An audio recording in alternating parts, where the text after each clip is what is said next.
Sometimes in life, you stumble upon a deal that seems too good to be true, like finding a diamond in the rough. But then it turns out the rough is hiding something far darker, something that claws at your soul and makes you question everything you thought you knew about people, about trust, about the quiet suburbs where everyone smiles but no one really sees each other. And that's exactly how it started for me. Well, I bought this rundown old house for just $100. Yeah, you heard that right.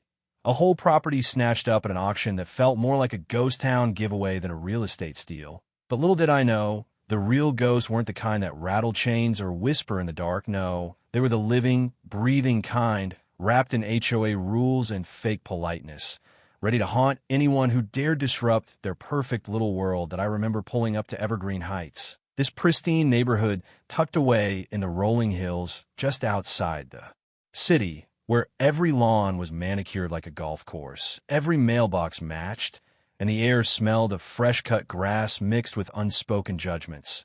And there it was, my new acquisition at the corner of Willow Bend, a forgotten Victorian relic shrouded in overgrown weeds and faded police tape from years ago, looking like it had been plucked straight out of a horror flick, with rumors swirling around it like autumn leaves in a storm. People saying lights flickered on and off at midnight, eerie. Whispers echoed from the attic, shadows moved where no one should be, the whole haunted house shtick that made kids dare each other to knock on the door, but never stick around for an answer. I chuckled to myself, thinking, come on, I'm Alex Thompson, a no-nonsense engineer with a degree in mechanical systems and a healthy dose of skepticism. Ghosts? Please, I've debugged more mysterious glitches in code than any poltergeist could dream up, but oh, how naive that sounds now. Looking back, barely had I stepped foot on the creaky porch, keys jingling in my hand, when the sirens wailed in the distance, growing louder, piercing the evening calm like a knife through silk, and before I could even turn the knob, 2 squad cars screeched to a halt, officers jumping out with hands on holsters, shouting at me to freeze, like I was some intruder caught red-handed, and there she was, emerging from the shadows of her immaculate colonial across the street, Victoria Hale, the iron-fisted president of the Evergreen Heights HOA. Her face a mask of feigned concern twisted with something sharper, something almost desperate, as she pointed a manicured finger my way, claiming I'd broken in, that this place was off-limits, dangerous, cursed even, and I stood there, heart pounding not from fear of the supernatural, but from the sheer audacity of it all, pulling out my deed, the ink still fresh from the county clerk, waving it like a white flag in a war I didn't know I'd enlisted in. And the cops backed off, mumbling apologies, but Victoria's eyes, they lingered, narrowed, like I'd just uncovered a secret she wasn't ready to share. As they drove away, leaving me alone with the echoing silence of the house, I couldn't shake this nagging feeling deep in my gut, twisting like a knot I couldn't untie. Why the panic? If this place was truly worthless, a haunted heap of bricks and bad vibes, why did the HOA freak out like I'd stolen their crown jewels? It didn't add up, not one bit. And as I pushed open the door, the musty air rushing out like a sigh of relief, I whispered to myself, there's something here scarier than any ghost story. Something rooted in greed, in power plays hidden behind picket fences, and boy, was I right, because what unfolded next would drag me into a battle not against the dead, but against the living monsters who feed on fear and control, turning a simple home purchase into a nightmare I never saw coming. That neighborhood, Evergreen Heights, it was the picture of suburban bliss on the surface. The kind where families barbecue on Sundays, kids ride bikes without a care, and holiday decorations outdo each other in a silent competition of one-upmanship.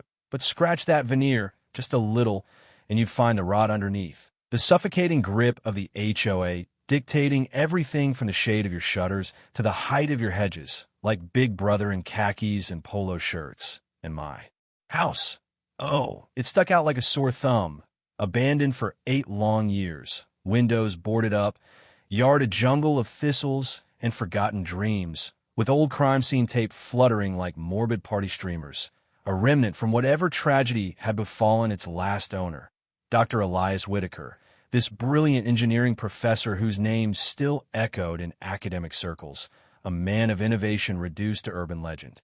The price had plummeted over the years from 25 grand down to that laughable $100 bid I won.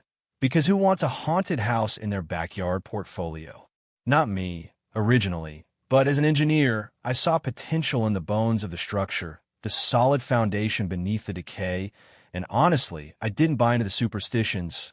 Ghosts don't pay property taxes, after all, and I figured a little elbow grease could turn this eyesore into something livable, maybe even profitable. But that was before Victoria showed up at my doorstep the very next day. Her smile as plastic as the neighborhood's recycle bins, warning me in that honeyed voice laced with venom that the place wasn't safe, that strange occurrences had driven people away, lights flashing, voices murmuring, the works, and I nodded politely, but inside, I was piecing together the puzzle, realizing from a quick glance at the plat maps that this property wasn't even part of the HOA's jurisdiction. It predated their charter by decades, a rogue island in their sea of conformity, and that's when her facade cracked. Just a hair, her eyes darting nervously as she pressed, urging me to reconsider, to sell it back, or walk away. And I thought, lady, you've got more to hide than any specter in the attic. The conflict ignited right there, subtle at first like a spark in dry tinder, but building fast because soon after I started noticing the whispers among the neighbors, sidelong glances as I hauled boxes in, and Victoria didn't let up, dropping by with city planning reps in tow, all official looking with clipboards and stern expressions, probing about zoning, about safety codes, but I smelled the rat. The way they avoided my questions about the rumored interstate expansion project creeping closer. To Evergreen Heights, a massive highway upgrade that could skyrocket land values overnight, turning modest homes into gold mines. And if my outlier property sat smack in the path or held some leverage, well, that explained the HOA's hysteria. Didn't it? They weren't scared of ghosts. They were terrified of losing control, of an outsider like me upsetting their carefully curated empire. And as I delved deeper, flashlight in hand, exploring the house under the cover of night, expecting creaks and chills, but finding only dust and echoes. No supernatural shenanigans, just the remnants of Dr. Whitaker's life. A faded PhD diploma on the wall, yellowed blueprints scattered like forgotten treasures. It hit me, this wasn't about hauntings. It was about hidden agendas, about power and profit dressed up as community spirit. And I felt a chill then, not from the air, but from the realization that the real danger lurked not in the shadows of the house, but in the brightly lit homes across the street. As the days blurred into weeks, the pressure mounted, subtle jabs turning into outright assaults on my sanity, my resolve, because Victoria wasn't one to back down easily. Oh no, she escalated with the precision of a chess master cornering a pawn, starting with that tempting offer whispered over coffee. She insisted on bringing over $5,000 to take the property off my hands, no questions asked. And when I laughed it off, saying thanks but no thanks, this place has character, her eyes flashed with something feral, upping it to 10 grand on the spot, like money could erase the deed in my safe. But I stood firm, sensing the desperation beneath her poise. And that's when the gloves came off, the petty harassment's kicking in. Anonymous calls to the police about suspicious activity at my address. Officers showing up at odd hours, flashlights sweeping the yard, making me feel like a criminal in my own home. And then those ridiculous signs popping up overnight. HOA. Enforcement pending, plaster on my fence like scarlet letters. Illegal as hell, but bold in their intimidation. And I ripped them down each time, heart racing with a mix of anger and amusement at the absurdity. Thinking, really? This is how grown adults play games? But it got darker, more insidious, the way isolation creeps in like fog on a lake, because soon the rumors spread like wildfire through Evergreen Heights, whispers at block parties and PDA meetings painting me as some shady figure with a criminal past, a threat to the kids playing in the cul-de-sacs. And I felt it, the weight of those stairs, the way doors closed a little faster when I waved hello, the community turning its back under Victoria's subtle orchestration. And it hurt, not gonna lie. Because I'm just a guy trying to build a life, fix up a house, maybe start a family someday. But there I was labeled a villain in their scripted drama. And that's when Marcus Reed, this quiet mechanic from down the block, pulled me aside one evening, beer in hand, spilling the beans in hushed tones about how Victoria had done this before, running families out with fabricated ghost stories and smear campaigns, all because certain properties escaped her HOA clutches and the haunted house. Tale? Straight from her playbook, designed to tank values and scare off buyers, keeping control in her iron grip, and as he talked, piecing together her motives, the fear of unregulated land diluting their precious uniformity, the potential windfall from the highway project she was hiding to buy low and sell high. I felt a fire ignite inside, not just anger, but a righteous fury, because this wasn't just about me. It was about every underdog she'd bullied, every dream she'd crushed under her heel. So I fought back, channeling my engineering smarts into a counteroffensive that felt like wiring a trap for a thief in the night, installing hidden cameras around the property, tiny eyes watching every angle, capturing the evidence I needed to turn tables, and it paid off sooner than expected. Footage rolling in of Victoria sneaking around at dusk, snapping photos through my windows, even dumping trash in my bins to frame me for violations. And one clip, oh, it was gold, showing her shredding documents in her garage, frantic like a cornered animal. And I hired a private investigator, a grizzled ex-cop with a knack for digging dirt, who uncovered the web of corruption. Victoria's brother, Jonathan Hale, high up in the city planning department, pulling strings to bury the highway news, and her husband, Richard Hale, running a shell company that funneled HOA funds into personal pockets. Over $127,000 siphoned off for luxury vacations and offshore accounts, the kind of betrayal that makes your blood boil, thinking of all the families paying dues for community improvements that never came. And as the pieces clicked into place, I felt this surge of empowerment, mixed with a bitter humor at how predictable the greedy are, always leaving trails if you know where to look. The confrontation brewed like a storm on the horizon, tensions peaking as I demanded a full audit of the HOA books at the next meeting, my voice steady but laced with the pent-up frustration of weeks under siege, and Victoria stonewalled, of course, citing privacy and procedure. But that was her mistake, violating state laws on transparency, and word spread fast, residents whispering doubts for the first time, cracks forming in her empire, leading to the most packed HOA gathering in years. The community center buzzing with uneasy energy as I presented my findings, slides clicking through evidence like bullets in chamber, and the floodgates opened. Neighbors standing up, voices trembling at first, then gaining strength, recounting overcharges, ignored repairs, funds vanishing in a thin air.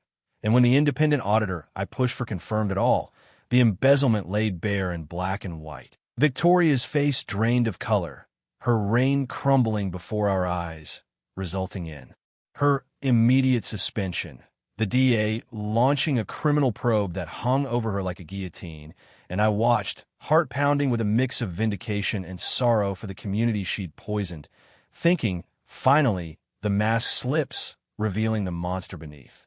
But desperate people do desperate things. And Victoria didn't go quietly. Oh no, she unleashed a final barrage of venom, ramping up the slander with wild accusations splashed across neighborhood forums, even stooping to vandalism, slashed tires on my car, broken windows at the house, anonymous threats slipped under my door that made my skin crawl, promising worse if I didn't back off. And the pinnacle came when Richard got caught red-handed breaking in one night, crowbar in hand, my cameras, capturing every fumbling step, leading to his arrest, and the media descending like vultures, headlines screaming, HOA scandal rocks suburbia, turning our quiet enclave into a spectacle. And as the district attorney geared up for charges, fraud, embezzlement, harassment, the works, I braced for the climax, knowing this wasn't just my fight anymore, but a reckoning for every injustice she'd sown, the tension coiling tight like a spring ready to snap. The trial unfolded like a blockbuster drama in the county courthouse, spotlights on the stand where truths clashed with lies, and I sat there, nerves frayed but resolve steel hard, as witnesses took the oath. Marcus first, detailing years of manipulation, his voice cracking with the weight of suppressed rage, then residents piling on, stories of financial ruin and emotional torment spilling out, and even Richard, cutting a deal to save his skin, turning on his wife with damning testimony about the shell companies and secret deals. The courtroom hushed as financial records projected large, red ink underscoring the betrayal. And Victoria, she sat stoic at first, but as the evidence mounted, her composure shattered, tears streaming in a performance that fooled no one, the judge's gavel finally falling with a thunderclap.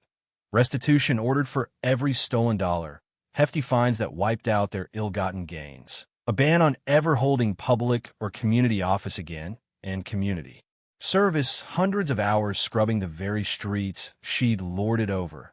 A poetic justice that brought a quiet smile to my face amid the chaos. Because in that moment, the underdog won. The system, flawed as it was, delivered a blow against the corrupt, and I walked out into the sunlight, breathing freer than I had in months, the weight lifting like mist burning off a morning lake. In the aftermath, Evergreen Heights began to heal, scars fading under new leadership with Marcus stepping up as the interim HOA president, implementing transparency like a breath of fresh air, open books, reduced fees, actual improvements that benefited everyone, from playground upgrades to fair enforcement. And as the interstate expansion project broke ground, property values soared, offers pouring in for my little fixer-upper, but I turned them all down, content to stay, to root myself in the place that had tested me, because it wasn't just a house anymore. It was a symbol of resilience, of standing against the tide, and my family, though small, rallied around, my sister calling daily with encouragement, reminding me of the love that grounds us when the world spins mad. And then came the twist that sealed it all, buried in the attic amid Dr. Whitaker's old papers. A sealed letter addressed to the future owner, his elegant script revealing a connection I never imagined. Turns out he was my old professor back in college, the one who'd inspired my engineering path with tales of innovation and integrity, and he'd crafted the haunted house myth himself, not out of malice, but as a shield against vultures like Victoria, protecting the property from greedy grabs. Until someone worthy came along, enclosing details of a trust fund he'd set up, modest but meaningful, which I used to establish the Whitaker-Thompson Scholarship, aiding aspiring engineers from underprivileged backgrounds, a legacy of ethics over exploitation, turning tragedy into triumph. And as I sat on the porch that evening, watching the sunset paint the neighborhood in golden hues, I felt a profound closure, knowing that from the ashes of conflict rose something pure, something enduring. You see, the scariest things aren't the bumps in the night or the creaks in the floorboards. They're the people who thrive on others' fears, who build empires on deception and control. But courage, paired with unyielding truth, can shatter those illusions, freeing us all. And in the end, that's the real victory. Not just for me, but for anyone who's ever felt the sting of injustice. But hey, what do you think? Was my fight a righteous crusade? Or did I cross lines in my pursuit of justice? Where does self-defense end and vengeance begin, especially when family and community hang in the balance? Is true ethics about following the rules or breaking them to expose the rot? I'd love to hear your take on it.